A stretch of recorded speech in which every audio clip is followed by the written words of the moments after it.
Hello అండి, మీరు ఎలా ఉన్నారు? నేను బాగున్నాను.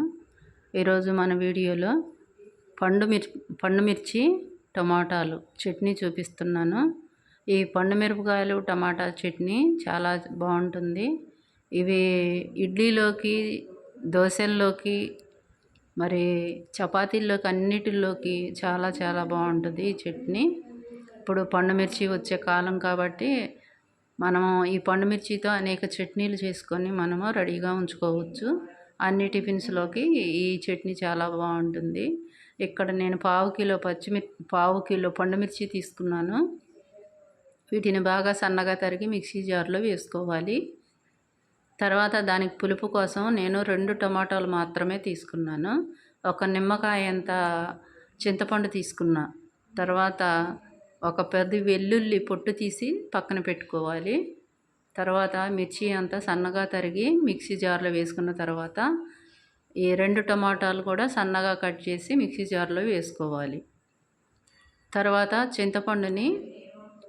చింతపండుని బాగా ఒలిసి ఏనెలు గింజలు లేకుండా చేసుకొని శుభ్రంగా కడిగి వేసుకోవాలి.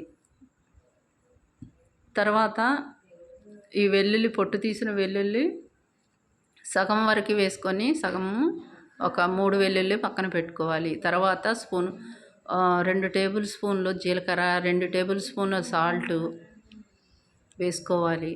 1 టేబుల్ స్పూన్ ధనియాలు వేసుకొని బాగా మిక్సీ పట్టుకోవాలి. మెత్తగా ఇలా మిక్సీ పట్టుకున్న తర్వాత దాన్ని పక్కన పెట్టుకొని ఇప్పుడు మనము 1 గంటె ఆయిల్ వేసుకొని బాగా హీట్ ఎక్కిన తర్వాత ముందుగా 3 ఎండుమిర్చి వేసుకోవాలి.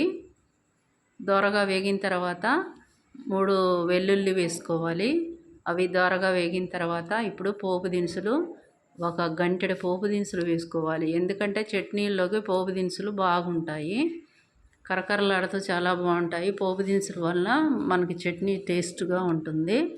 ఇప్పుడు గుప్పెడు కరివేపాకు వేసుకొని బాగా దోరగా వేగిన తర్వాత రుబ్బి పెట్టుకున్న ఈ చట్నీని వేసుకొని 2 నిమిషాల పాటు బాగా వేయించుకోవాలి. ఆయిల్ పైకి సపరేట్ అయ్యేంత వరకు ఉంచి దింపుకోవాలి. ఇక అంతేనండి.